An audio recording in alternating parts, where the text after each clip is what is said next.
Hi everybody, welcome to episode 48 of the Teesside Business Podcast. Today we are joined by Andrew Knowles. Yeah, hi Michael, thanks for having me. No wrong, thanks very much for coming down.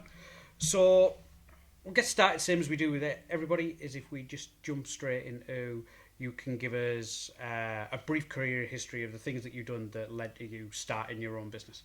Yeah, no problem. So it's probably best to start probably around just around the millennium time. Yeah.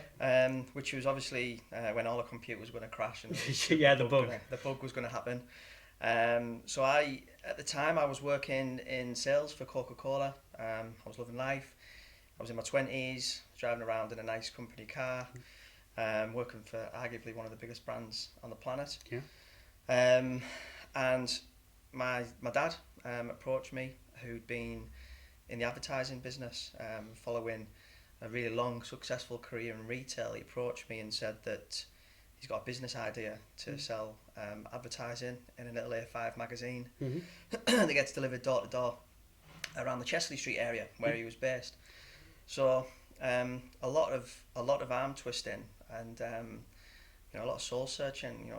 Do I continue down this corporate route with so much potential, or do I go, try and sort of, grab this sort of this entrepreneur bug, by the horns, as it were, really, and just say, let's go for it. Let's do something. So we literally back of a beer mat in a pub in Stockton came up with a business plan, and we set this business up called Jack. This was back in 2004. So first taste of entrepreneurship, which was an A5 magazine. Like I say, we sold advertising. That's where the revenue came from. Issue 1 made money. We got paid. By probably issue 4 or 5, we were starting to talk about employees. We were taking on graphic designers. We were taking on premises at a really quirky location, actually, at a railway station. Oh, that's really cool. Yeah. So be on the phone to somebody, talk to them about advertising, and you just have to pause the conversation while a 125 or rumble past, which was awesome, actually. Good days. And that business just evolved. It went from an advertising company, which was relatively successful. It allowed us to create opportunities and bring people into the business. It evolved into a company with various different silos. There was the advertising side, that evolved into printing. We dabbled a bit with web development. Graphic design was big for us, and we also took a product and a brand online, which was selling printing online to the trade market space. Okay. Is that people who were coming to you wanting their printing done, or you would print for other people who were selling printing? Or? Yeah, no, it's a good question. To be fair, we started off selling to end user, so a small business in the Chesley Street Chesley Street area would come to us. They're starting a business up, or they just need some printing to promote the business. And we had obviously a ad solution in the magazine, or we had a print solution, and that would be normally leaflets that we would print. Later we started offering a delivery service as well, so design, print and delivery was the the buzz term at the time. And then that kind of evolved again, and a door opened for us to take printing online and start talking to the trade space. So this would be other printing companies or other designers or very small agencies like ourselves. They would want to buy printing, and we offered a trade price, so it was there was enough margin in it for them to sell to their end user, all very seamlessly, where white label solution, where we would design it sometimes, or we would just print it, dispatch it and send it directly to their end user, white label packaging, all unbranded. And that business really, really took off phenomenally well. And it over a course of I would say sort of 5 to 6 years, that business was absolutely booming. Changed the shape of the business over that time as well. We employed more people. We had opportunities to collaborate with companies, other printing companies. One in particular was in the Netherlands, so it allowed us to gain access to sort of Europe, for not only for the print supply chain, but also for from an online scale up perspective as well. So that was interesting, and that that business took us to 3 offices at one point. We had an office in Chesley Street, we had an office in Darlington, and we also this was an ambition of mine, which was on a whim. We decided to open an office in London as well.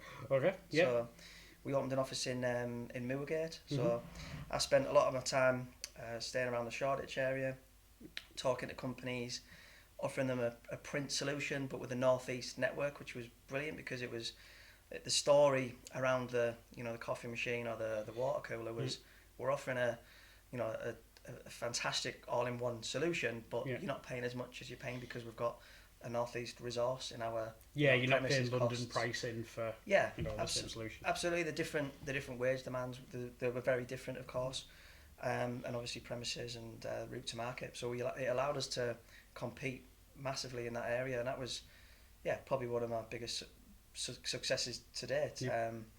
I say mine. It was obviously mine and my dad's. So it was a very much a collaborative, and the team around us.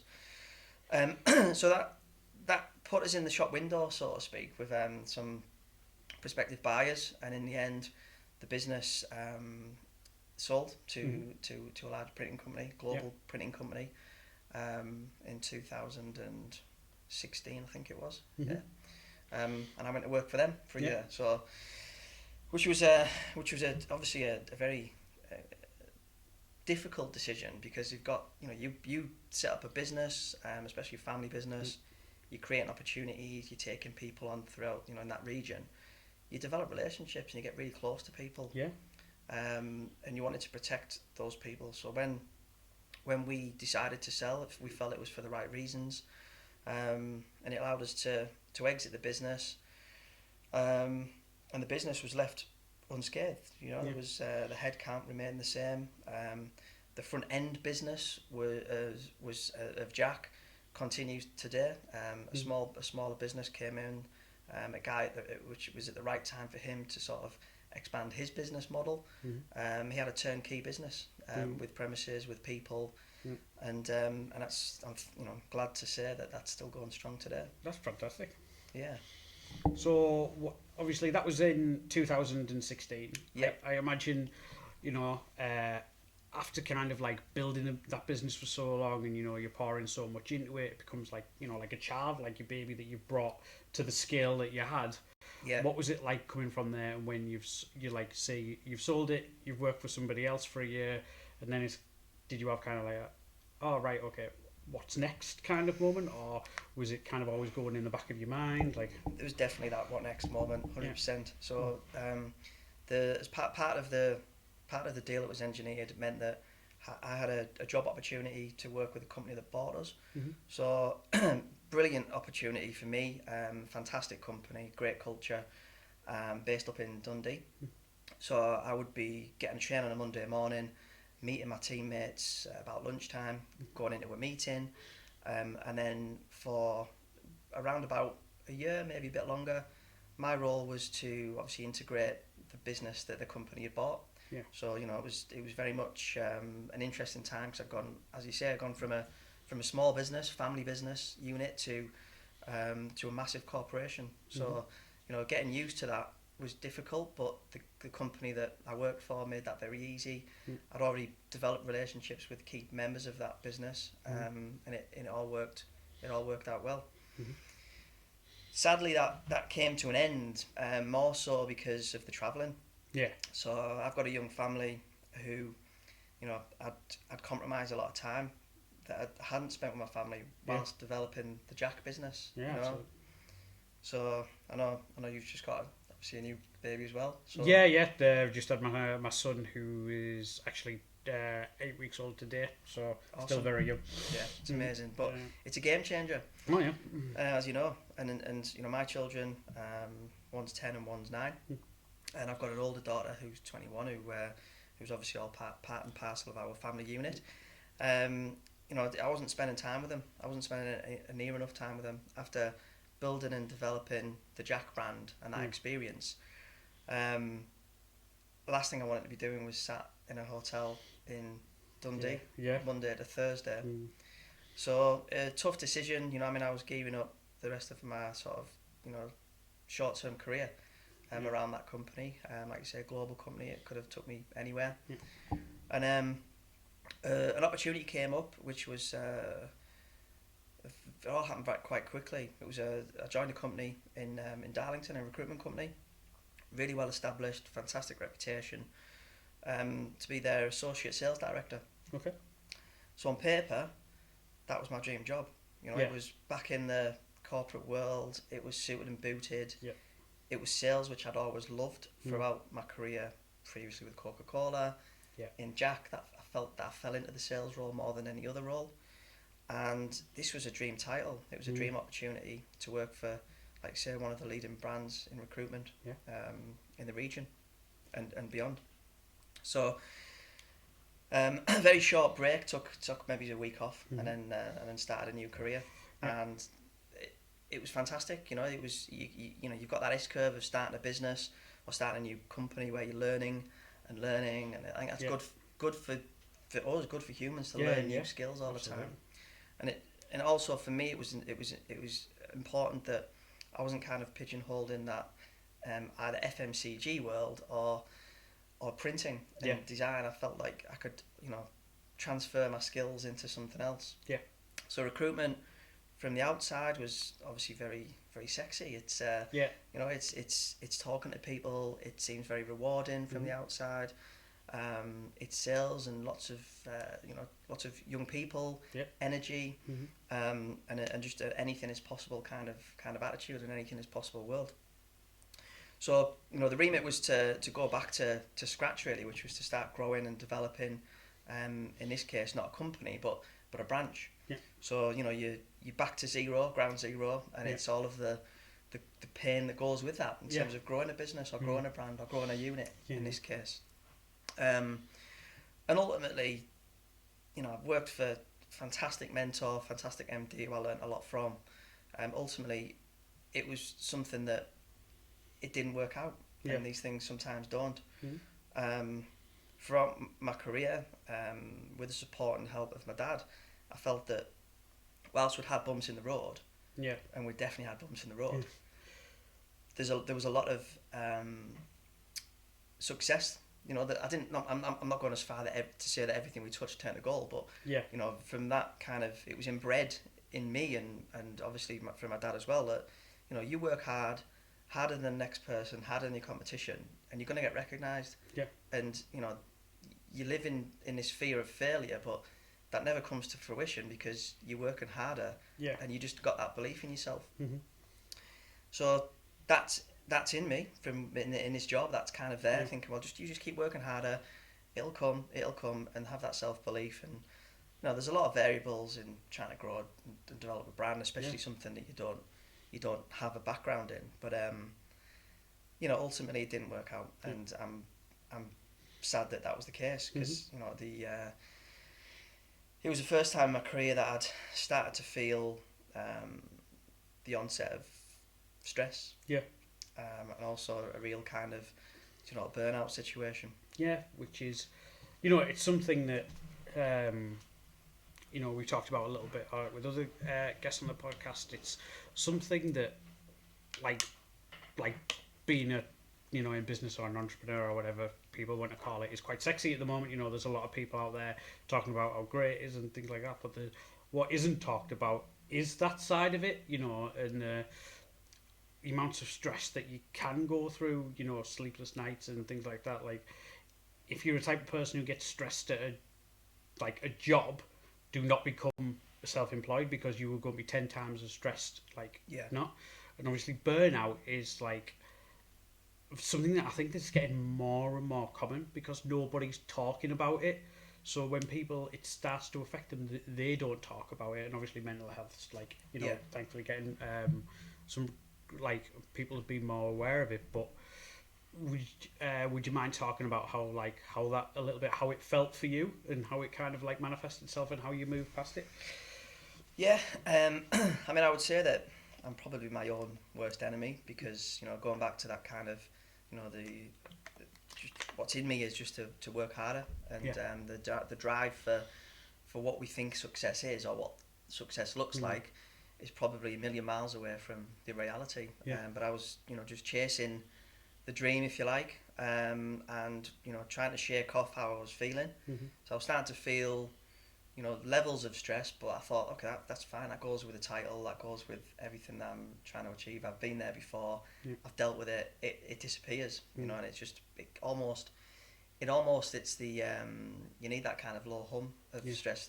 I felt that you needed a low hum of stress through you, going through your body to motivate you to get out and jump out of bed. To that little bit of fear, I think that a lot of people, especially when self-employed, have got that.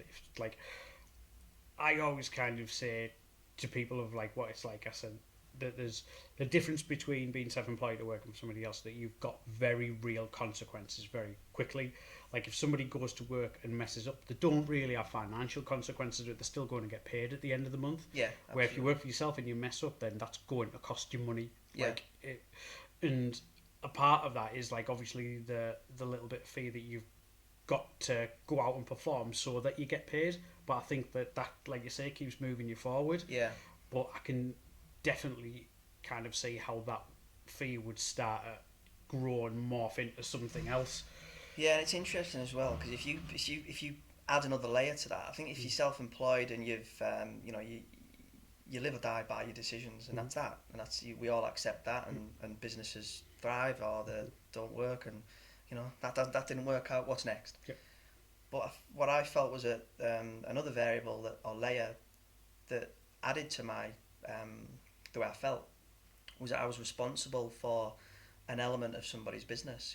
They've gone through the sleepless nights and the drive and the pain of growth and not seeing their kids and everything else, and my small part to play in that bigger picture added extra pressures as well, because I didn't want to let somebody down, because I also I want to be the guy that gets a pat on the shoulder and and has that moment of success. And I always dreamt and people might laugh at this now, but I always dreamt that there was going to be a aha moment where we crossed the finishing line and we were sat at the table of success. Probably involved a glass of something fizzy, and it was like, we did it. We did it, and all that pain and all that pressure and all that stress would have gone away, but of course that didn't happen. I ended up going away going away for a weekend with my family, and I'm away with my family, and I was just distanced. I couldn't focus, couldn't concentrate. I was away with them, but I wasn't with them. And it just hit me. I couldn't face going into work, so I ended up it was my wife. My wife said, "Look, we need to get you fixed." So she put an email in, and that was the last time I went in. No, I didn't go to work again. I went off with work-related stress. Was under a doctor on medication, and then a few weeks later, I was actually made redundant. I was out of a job. So lots of different feelings. But most importantly, and the priority was to get me right for me and my family, because there was just I could see there was no light at the end of the tunnel. I was in a very dark place at that time. And I think, especially with people who are like, in that kind of position or self-employed position, it must be very hard, or some people might perceive, like actually getting yourself right before anything else might, for a lot of people, when you're on your own, you come last. Before everybody else, so actually doing that might feel like a bit like, not a step backwards, but in the wrong direction maybe. Like where you kind of like, you put yourself and your well-being below everything else, so everything else can kind of move forward. So I can definitely see how it would be a bit of a very funny time for you to kind of like adjust and like move forward from it. Really difficult time, Michael. That time is probably, I look at it in a few different ways now. I look at it that I'm very grateful that I had, I think it was 3 months or maybe 4 months to try and work on myself, to get myself right. I deliberately spent more time with my family. I would pick up my children from school. I would sign up to school trips. So I was a dad on a school trip. Go to Stockton High Street and having a look around the town hall and all that kind of stuff, which is magical actually. It's a really amazing thing to do, and I encourage anyone to do that if they get the opportunity. So I was spending time with the family, but of course, the way I describe it is that, you know, on a weekend we're great. We were spending time together and we're doing things. Or I was doing things with the kids during the week, taking them swimming or whatever, brownies, and football. But when the music stopped, is how I describe it, is when Monday morning comes. Yeah. And I'm waving my wife and kids off to work and school. Yeah. And then that's the bit that's the struggle, because you're now at war with yourself. You've got your head. You're now thinking about, you know, what you're going to do next in your career. Why am I such a failure? And all these hopeless feelings kicked in. So it was an interesting time that I think I had to go through a lot of pain to come out the other side. And I'm out the other side now. And I'm loving life again, loving my work, and doing something completely different. So what were the next stages then for you after you managed to, you know, not pull yourself out of that place, but, you know, get healthy again, if want of a better term? What was the next bits that you moved on to from that? So from there it was kind of, okay, what do I do next? What can I do? I was very lost, thinking, well, you know, this time 2 years ago I was running a business, a family business. Now I'm sat with nothing. What do I do? So you start looking at yourself and you think, well, what are my transferable skills? Well, I think I can talk to people. I think I can, you know, help somebody grow a brand. I've got a pair of hands, so I can work. You know, I'm very lucky that I can, you know, get stuck into something and a manual job. So there's ways of earning money that way. I was also very fortunate that, you know, the things that had come my way in business helped me financially. So you know, I had some options there because I had a bit of cash through the sale of, obviously, Jack.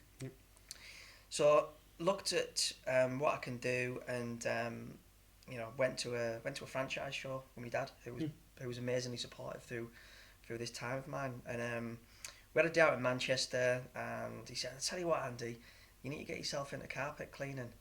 And I just, you know, thanks, Dad, love you a bit, but kind of dismissed it. And he said, no, the figures look really good. You know, you can make some money, and you can. I'm sure it's something you could lend yourself to. So we talked to some guys who ran a franchise, and, you know, I was talking to people who were franchisees who come from a corporate background. Some people had been in sales previously. Some people had hit a brick wall in the 40s and had to do something different. So I could relate to the guys, and I really liked the business model. So I came away and just started, you know, I thought, well, I've been on a Goldman Sachs business growth program. I was lucky enough to go on one of those. Dusted the file down, started looking at how to create a business plan. Created a business plan around carpet cleaning. Researched what equipment to use, what would make us different from the competition. Put this plan together, and then again, the universe was aligned. There was a guy who was retiring.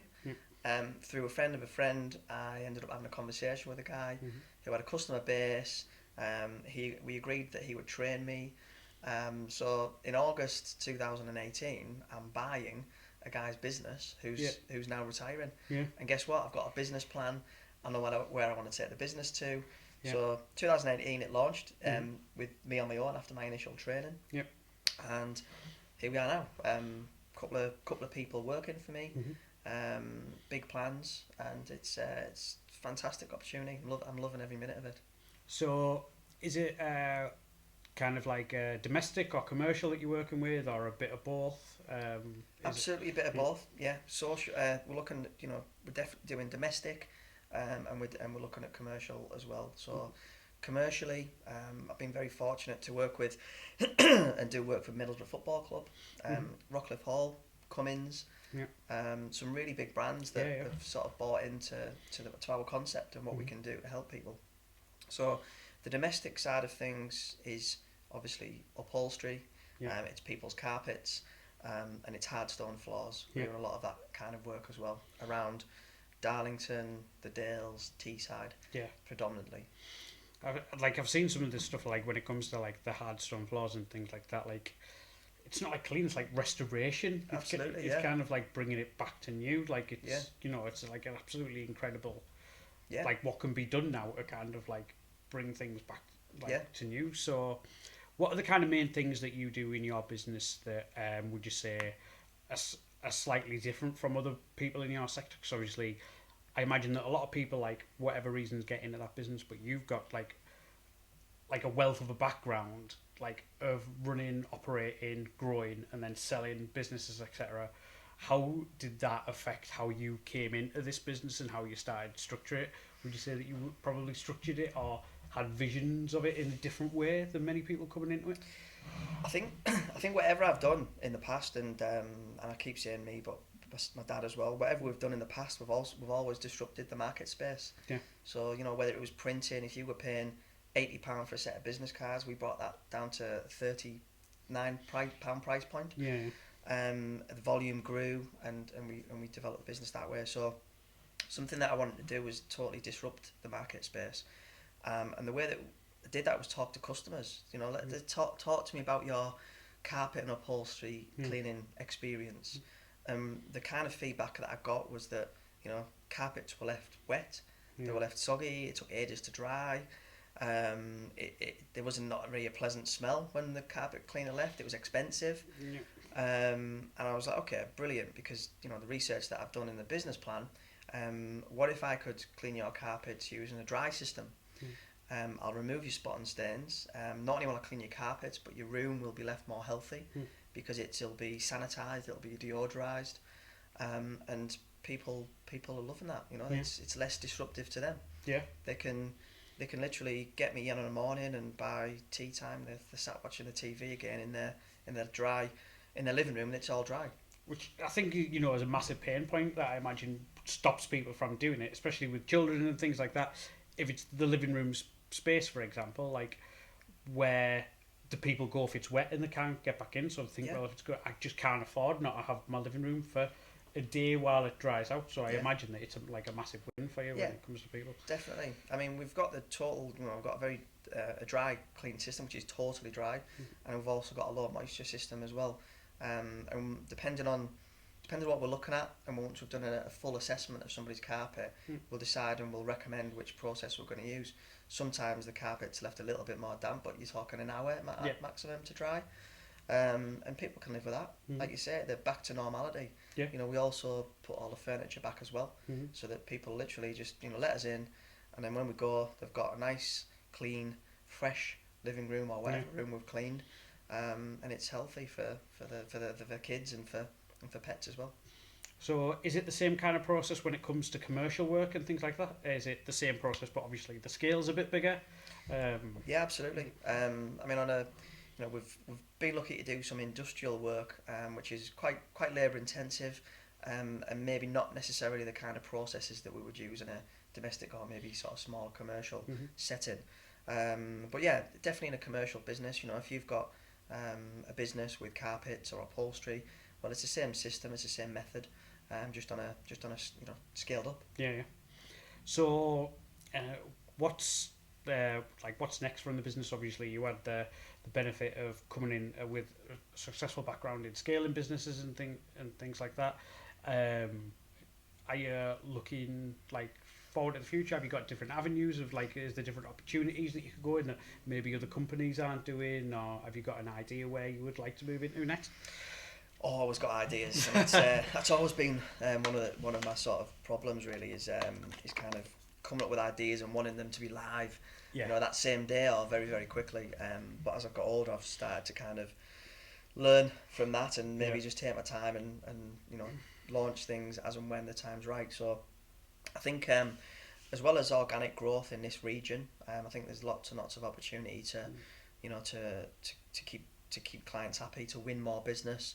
On the domestic and the commercial front, we're working with more and more hotels in the region who need a quick turnaround, because if they've got a room that can't be let out because they've got a wet carpet, well, it's lost revenue. So our system can actually help them make more money with a clean room.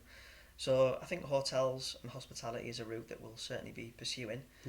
And then I really want to help create more opportunities for people on a national level. So I found myself in a situation that I didn't see much light at the end of a tunnel, where, you know, jump forward to now, I've got a pretty successful business that I'm growing, and if I can help other people create that, you know, create opportunities for other people across the country by, you know, sharing best practice.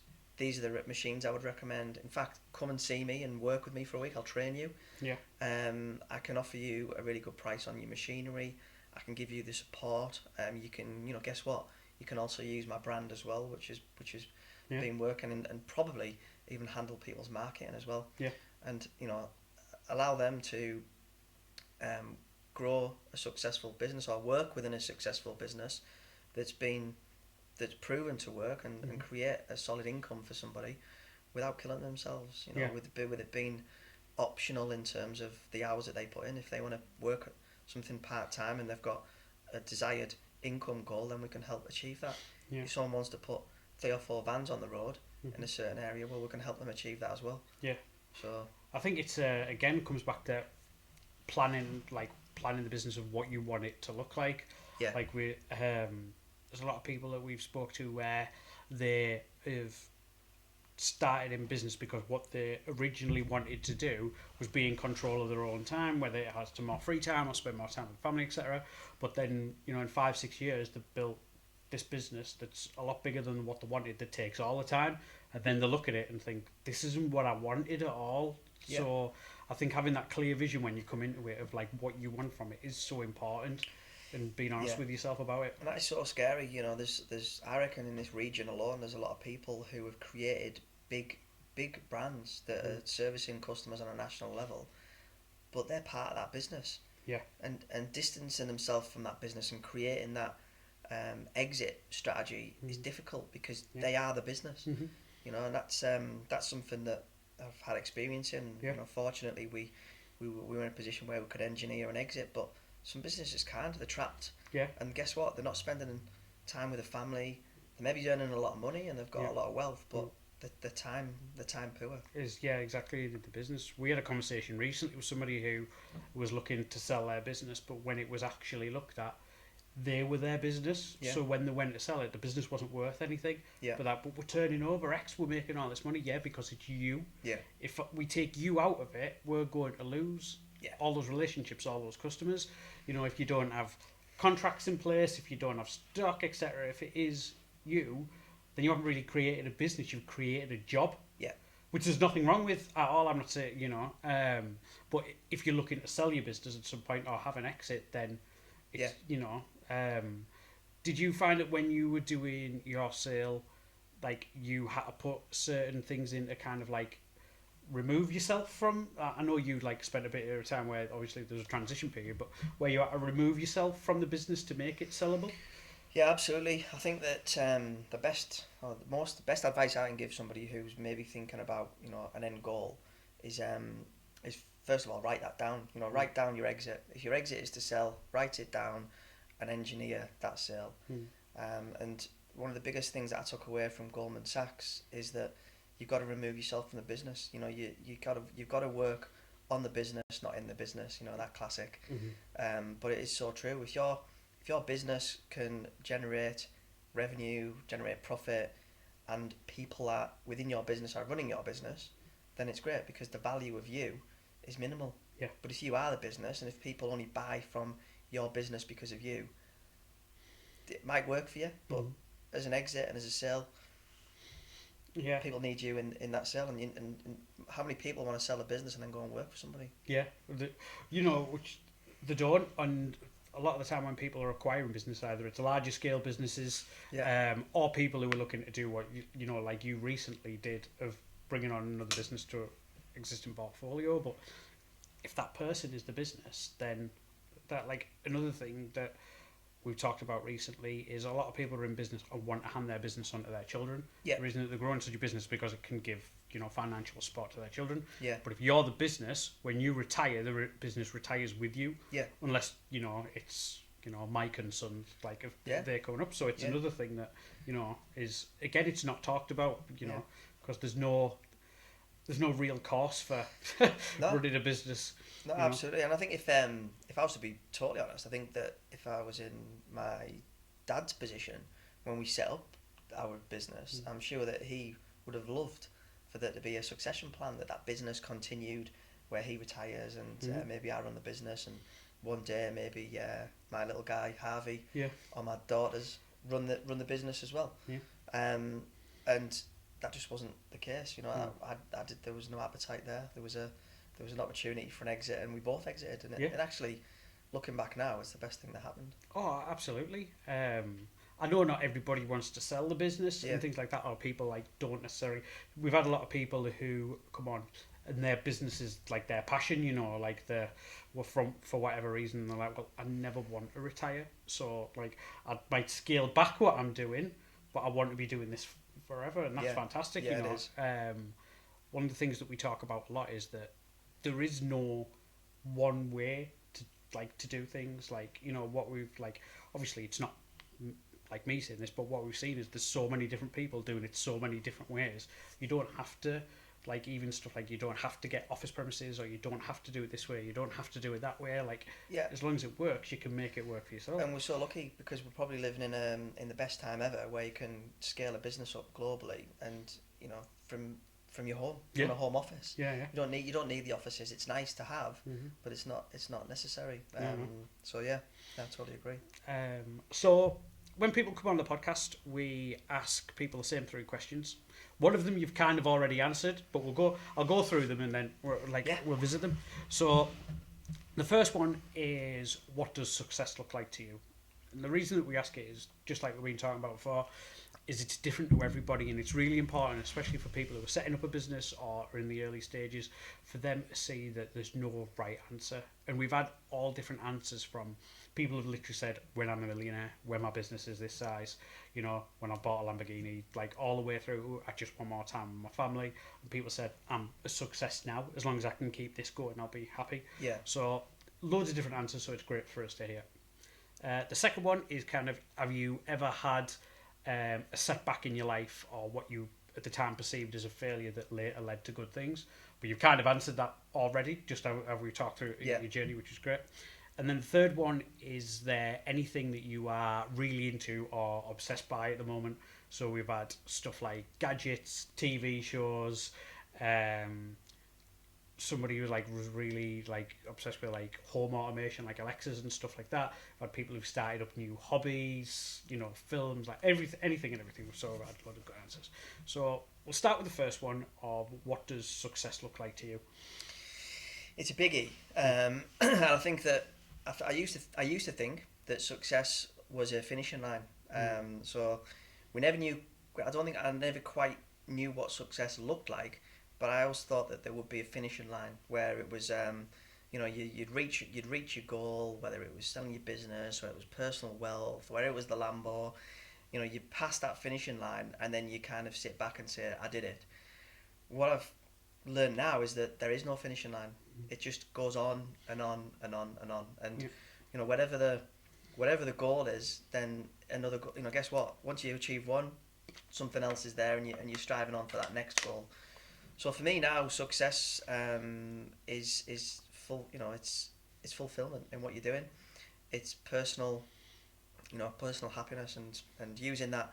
The most valuable commodity in the world is time, and using that time most effectively. And for me personally, now it's spending time with my children and my wife and my family, and just taking myself to places where I can really kind of just get away from things and enjoy the moment, really. So for me now, success is about fulfillment in what I'm doing, but just with an opportunity to grow, but most importantly just being happy and spending time with my family. That's phenomenal. So the second question you've already kind of answered, which would have been is a great answer for it. I don't know if you maybe want to cover.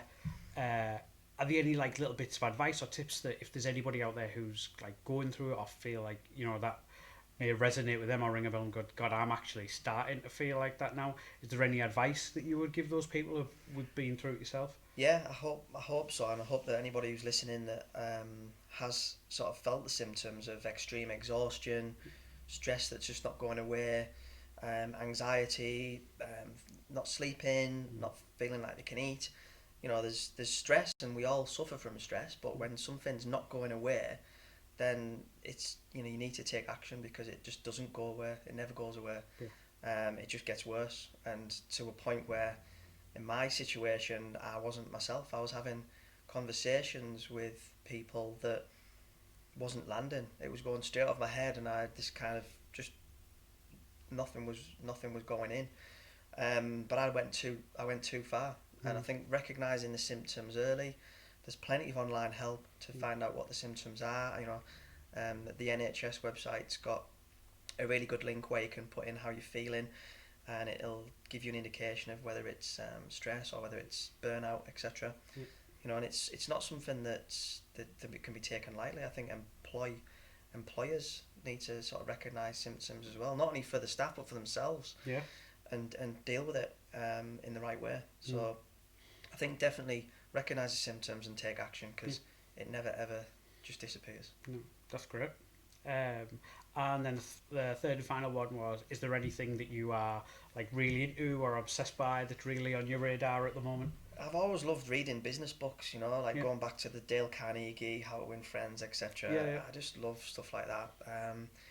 I also, really enjoy seeing what's next. Looking at some of the sort of guys coming through in business, and just seeing what they're doing. And I'd love to be able to help other businesses. I think that from the experience that I've had, I'm not saying that I'm a guru in any sense. I'm cleaning carpets and growing a small business, and I'm loving things, and I'm loving life. But I've had experiences. I've had experiences in business and in life that hopefully I can share with other people who are coming through. But my big passion is definitely reading business books, listening to podcasts, watching podcasts, just all sorts of things like that, really. Any good recommendations that you would recommend, 2 or 3, for if people were looking to pick out a certain business book? Business book, obviously the top ones is obviously Covey, so there's Stephen Covey, How to Win Friends and Influence People if you're going down the sales route, and there's all sorts. I think the other one that I would say is it's a very small book, but it's something that can really help you prioritise your day, because there's so much media coming our way, whether it's driving to work, listening to the radio, podcast, etc. There's one called Eat That Frog, which helps to deal with procrastination and dealing with the worst job of the day straight away, and it just helps you sail through the day as best you can. Really, that's a short book that I enjoyed. Well, that's phenomenal. So if anybody's listening and they want to talk to you about obviously working with you guys, etc., where's the best place for them to be able to get in touch with you? So you can contact us through our website, so ecodrycarpetcare.co.uk. We're also on Instagram, obviously on LinkedIn as well, or you can approach me personally. So Andy J Knowles is most of my handles, and I'm on LinkedIn. I respond to LinkedIn very quickly. So if anyone's got any questions or things they want to ask about my business or how I'm feeling and how I've overcome things, and if there's any sort of help or support I can give, then please get in touch. That's brilliant. We'll make sure all those are linked in the description below. Thanks so much for coming on and talking to us. It's been really good. Thanks a lot. So much. Thanks for having me. Really enjoyed it. Awesome. This has been the Teesside Business Podcast. The Teesside Business Podcast is promoted and produced by Person to Person Marketing. Thanks very much for listening.